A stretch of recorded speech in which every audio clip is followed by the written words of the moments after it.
आप लोगों को ज्ञात होगा, सुना होगा, पढ़ा होगा। एक ही विषय बहुत दूर तक चल सकता है। ओंकार में द्वादशांग ही गर्भित होता है, ऐसा शास्त्रों में उल्लेख मिलता है। अब धीरे धीरे समझ में आ रहा है कि हम प्राय करके बहुत तो सुनना चाहते हैं, लेकिन बहुत बार नहीं सुन पाते। बहुत बार सुनने की बात एक प्रकार से वह गहराई में पहुंचने लग जाता है। बीज का विकास अंकुर के रूप में होता है, ये सब लोग जानते हैं, और वो अंकुर ऊपर की ओर पहुंच जाते हैं, उनका विकास होता है। लेकिन ये भी जान रखना आवश्यक होता है कि उस समय जड़ों में भी एक गति आ जाती है। जड़ में जो गति आती है वो बहुत परिश्रम आवश्यक मानते हैं। वह गति एक प्रकार से किसी एक ध्रुव की ओर नहीं, किंतु जहाँ पर अपने लिए राशन उपलब्ध होता है उस ओर होती है। और हम ऊपर के विकास को ही विकास मानते हैं। हमारी ये धारणा आपको अलग भी हो सकती है। विदेशी शिक्षा में यही कुछ हो रहा है। विदेशी शिक्षा भविष्य को लेकर के होती है, तो भारत की शिक्षा प्राचीनता की ओर जाकर के अपना काम करती है। प्राचीनता में जाने से लाखों करोड़ों साधकों के द्वारा जो निष्कर्ष निकाला गया है वह अपने लिए कुछ ही समय में उपलब्ध हो जाता है। किंतु यदि अंकुर के विकास के साथ साथ हम उसकी जड़ों के बारे में भी सोचें, दो तरफ से विकास प्रारंभ होता है एक ही समय में। इधर अंकुर उत्पन्न होती है, वहाँ पर जड़ भी होते, तो जड़ उस पौधे के भार को सहन करने की क्षमता रखती है, और वह भीतरी पृथ्वी को, मृत तत्वों को आत्मसात करने का प्रयास करता है, और उसमें जो कोई भी पदार्थ उपयोगी है उनको वह ग्रहण करके पौधे को विकास करने में आगे बढ़ता रहता है। होता है, मानते हैं, किंतु यह अधूरा है। कभी भी तूफान आ जाए, झोंका आ जाए, तो आप कितने भी क्यों नहीं हो पढ़े लिखे, झोंका जब आ जाएगा तो आप गिर ही जाएंगे, नहीं समझे। किंतु झोंके से साथ आप अपने आप को संभालते हैं तो अपना आसन सिद्ध है, यह समझ में आ जाता है। आसन सिद्ध का अर्थ यह है ऊपरी भार को वह सहन करें, और नीचे एक प्रकार से किसी भी प्रकार से हमारे लिए बाधक तत्व न आए, इसकी सावधानी रखी जाती है। सुनना या बोलना ये समिति कहलाती है। इसमें दोष को दूर करने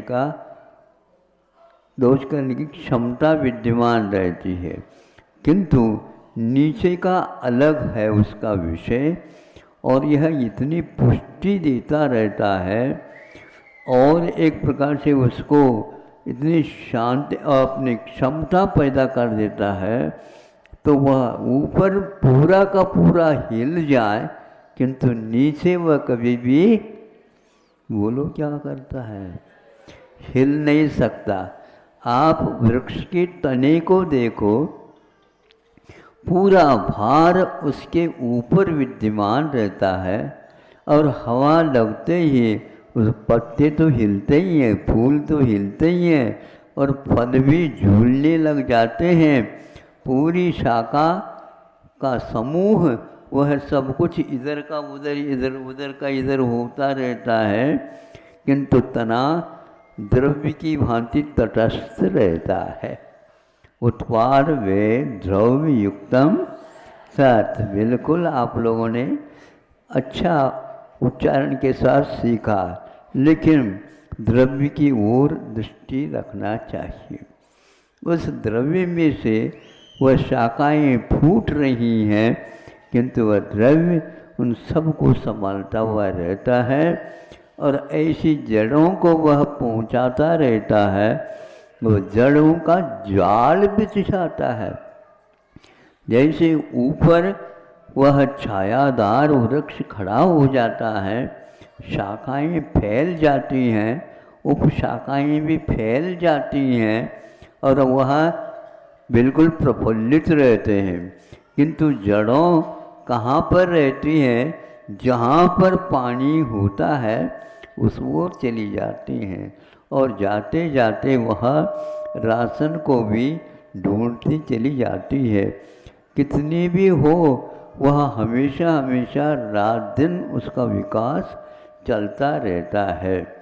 किसान प्राय करके जल का सिंचन जो करता है वो जड़ों की ओर चला जाए उस प्रकार करता है। आप लोग ऊपर ऊपर ही तेल क्रीम इत्यादि के लगा करके इसको सुचारू रूप से रखना चाहते हैं, लेकिन जिसके द्वारा इस शरीर का संचालन होता है उसके लिए कोई खर्च नहीं करते। यह आपकी अपनी भाषा हो सकती है, भाव हो सकते हैं, अथवा जिस पद्धति की आप सेवा कर रहे हैं उसका परिणाम भी इसको कहा जा सकता है। इसमें आप संतुष्टि रखोगे कभी भी आपको पुष्टि नहीं होगी। संतुष्टि का अर्थ पुष्टि नहीं है, किंतु वह काम चलाऊ है। कभी कभी वह धीरे धीरे घूम करके तुष्टिकरण की ओर भी जा सकती है।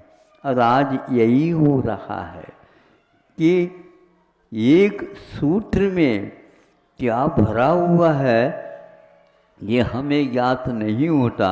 जो पहले कह दिया कि एक ओम में पूरा का पूरा द्वादशांग पूरा आ सकता है, लेकिन पात्र के अनुसार ही उस ओम की व्याख्या की जाती है। इस व्याख्या में पूरा वह निहित रहता है। तो जड़ें यहाँ तक पहुँच जाती है, कहाँ तक पहुँच जाती है? कार्य से बिल्कुल दक्षता न लेकर के यूं ही छोड़ रहे हैं कि आप लोगों के लिए भविष्य में निश्चित रूप से कठिनाई पैदा कर देंगे। अतीत को देखने से हमें कोई कठिनाई नहीं मिलती, क्योंकि जब ड्राइविंग करता है ना चालक वाहन का, तो उस समय एक दर्पण अपने सामने लटकाए रखता है। नहीं समझे? वो क्या है? सामने तो कांच लगे हुए हैं और सामने के रास्ता देख लो। हाँ, सामने के रास्ता देखते हुए भी पीछे की भी क्या हाल चाल है इसको वह उस दर्पण के माध्यम से देखता रहता है।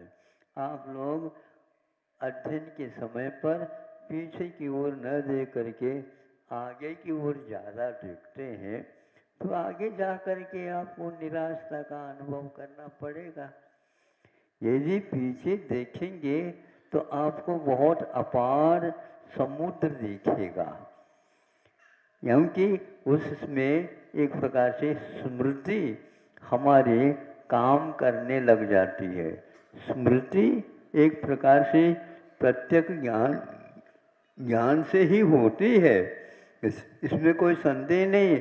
लेकिन वह स्मृति प्रत्यक्ष को न दिखा करके, आगे के भविष्य को न दिखा करके पीछे की ओर मुड़ करके आपको ले जाती है, जहाँ पर अनेक साधकों ने साधना करके सूत्र के उल्लेख करते जाते हैं। उन सूत्रों में क्या भरा है वही व्यक्ति जानता है, जो एक प्रकार से स्मृति को महत्व रखता है। स्मृति को कहीं कहीं पर शास्त्र के रूप में भी स्वीकार किया गया है। मनुस्मृति आदि आदि आते हैं।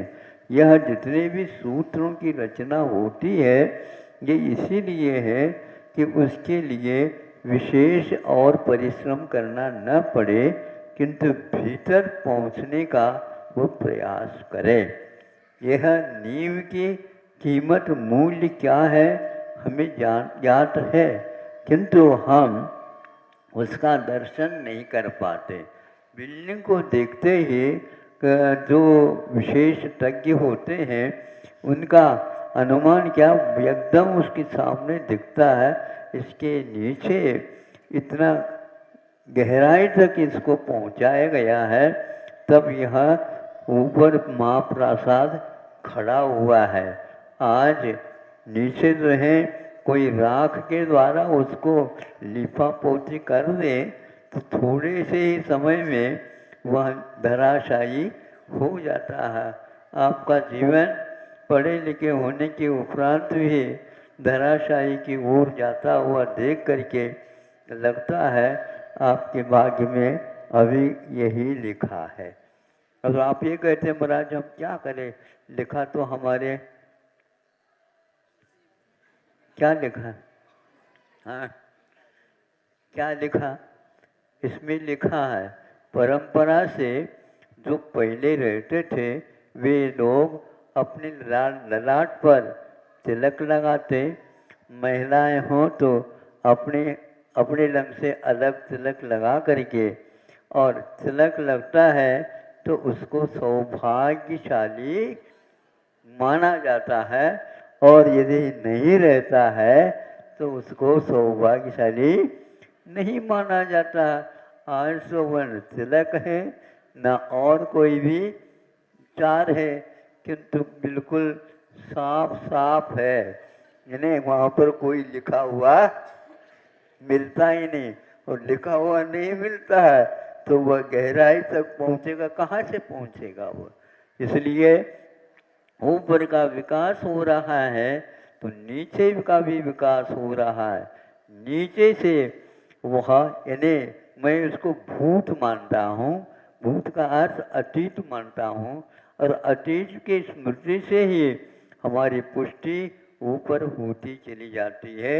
एक दिन यदि मान लो पानी ऊपर नहीं भी मिले तो भी नीचे से आ रहा होता है तो वह हरा भरा मिलता है, किंतु पानी ज़्यादा मिलने से वह एकदम गिर भी जाता है, क्योंकि उतना हजम करने की उसके पास क्षमता नहीं रहती है। आप लोग शिक्षा पद्धति को और अच्छे ढंग से देख लीजिए, क्योंकि शिक्षा पद्धति में अभी तक परिवर्तन चालू हो गया। अभी इसका अर्थ है अभी तक ये लोग सोए हुए थे 70 साल की अवधि में। हाँ 75 साल हो गए, बिल्कुल ठीक है।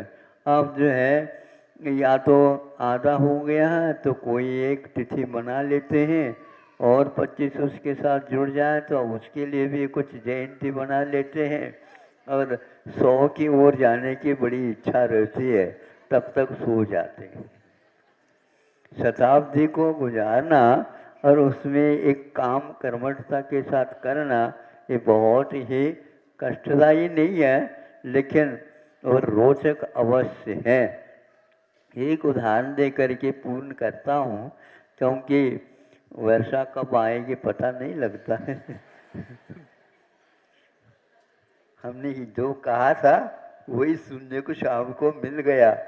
भैया देखो बरसात किसी के अंदर में नहीं है और उससे बचना बहुत कठिन लगता है।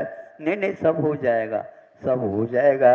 जब नाला चढ़ गया तब ज्ञात हो गया कि अब लोग वहाँ के वहाँ ये लोग रह गए। है?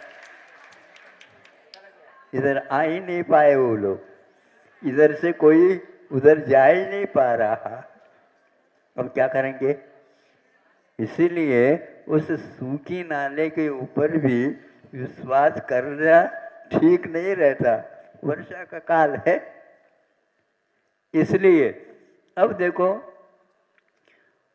यह इतिहास की बात है।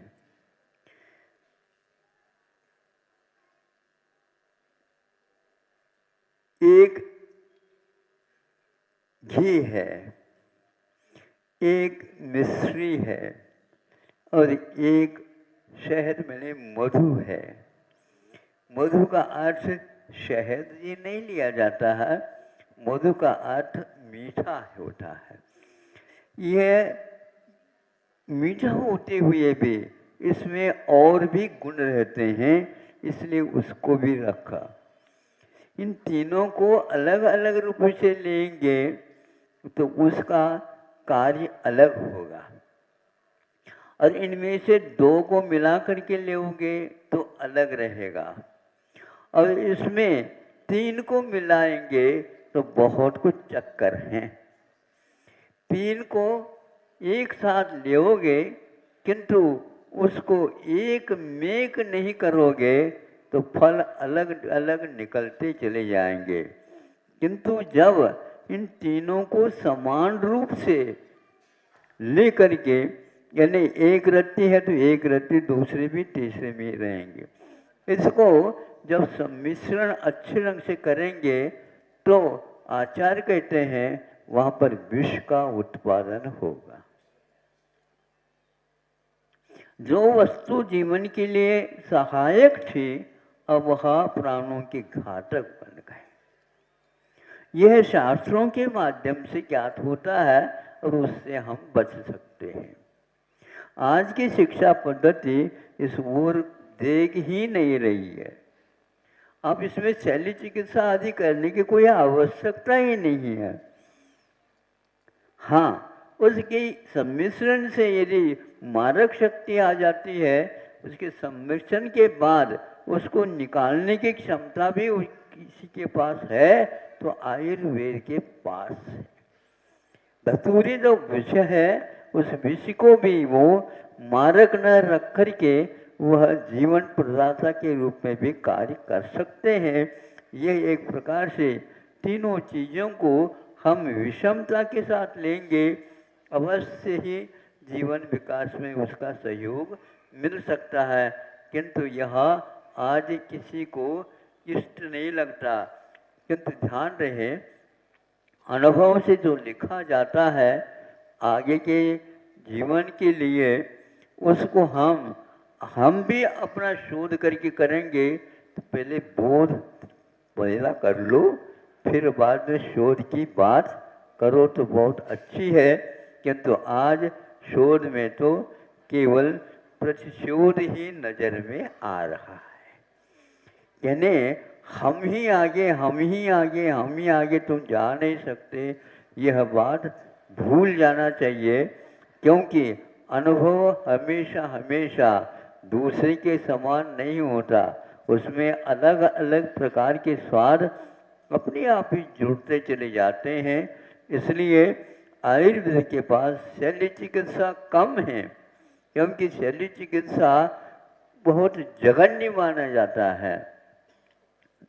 दूसरे नंबर में औषध माना जाता है, वह औषध एक प्रकार से काष्टिक औषध माना जाता, और एकदम जो रसायन के माध्यम से सिद्ध करते हैं औषध, जिसको भस्मादिक मानते हैं, ये विशेष जो तज्ञ होता है वही इसका प्रयोग और उपयोग कर सकता है, अन्य कोई नहीं कर सकता। यह सन्निकर्ष का एक प्रकार से जो उपयोग है वह आयुर्वेद में आपको एक एक शब्द में मिलता चला जाएगा।